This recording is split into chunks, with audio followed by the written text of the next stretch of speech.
Direct stress. It is basically a type of normal stress.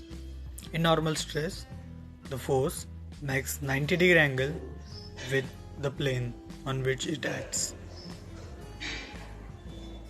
In our case, the force P makes 90-degree angle with the plane of cross-sectional area A.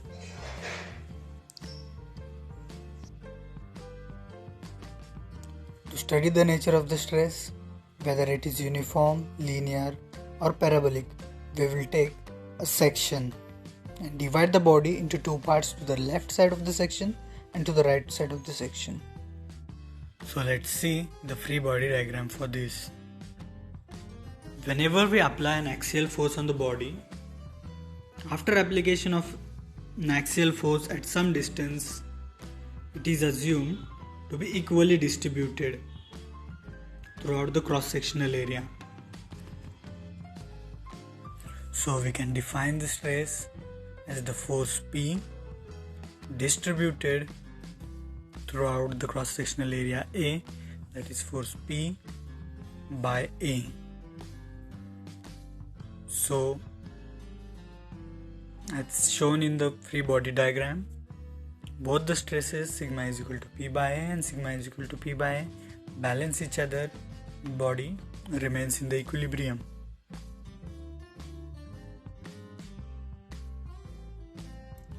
So let's move towards the nature of distribution of direct stress. As shown in the figure, the body is acted upon an axial tensile force of magnitude P. That force creates a stress of magnitude P by A, where A is the cross-sectional area. The nature of the distribution of this stress is always uniform. So here the key point to remember is the distribution of direct stress is uniform.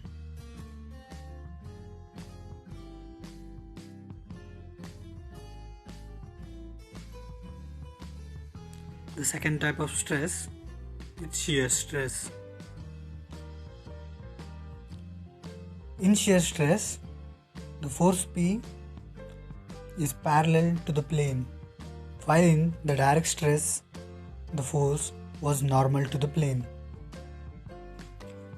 Again, we will take a section and draw the free body diagram.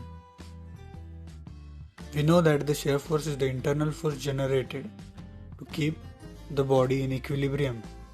So, the force P in the upward direction will be generated to balance the downward force P. Now we will see the distribution of this shear stress. The distribution of the shear stress is parabolic in nature. It is minimum at the extreme fibers and increases towards the center. For the rectangular cross section, it is maximum at the neutral axis and is equal to 3 by 2 of average shear stress.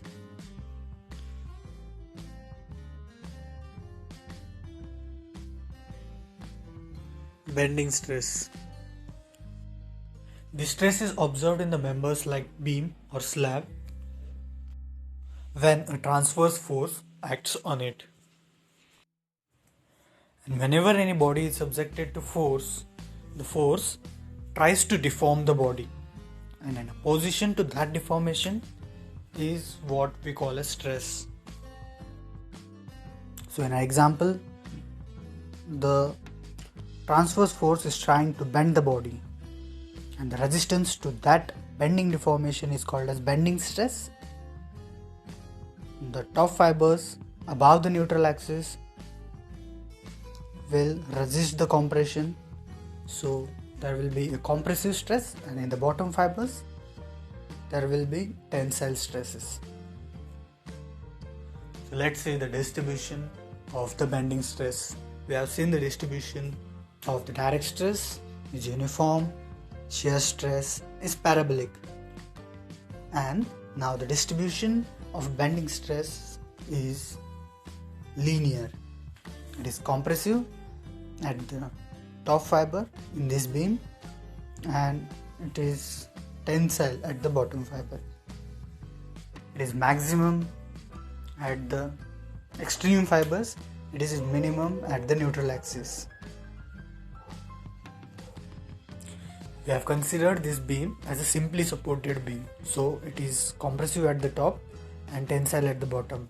If this would have been a cantilever beam, it would be tensile at the top and compressive at the bottom. In both the cases, whether it be a simply supported beam or a cantilever beam, the nature of the bending stress will always remain linear.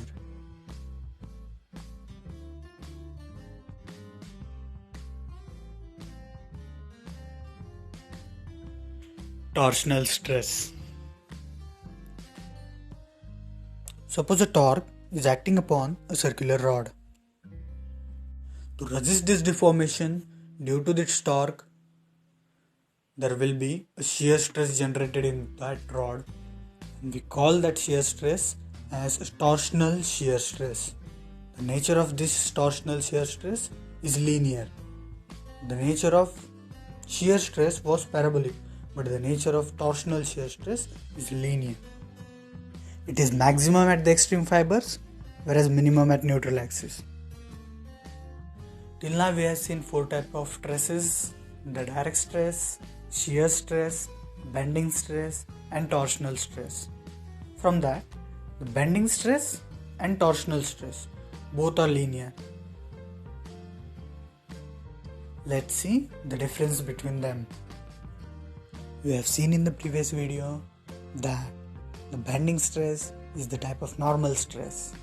So, it will act in the longitudinal direction, that is perpendicular to the cross section or the plane, while the torsional shear stress will act parallel to the plane. So this is the major difference between the both. Bending stress is the type of normal stress, while the torsional shear stress, as its name suggests, is the type of shear stress.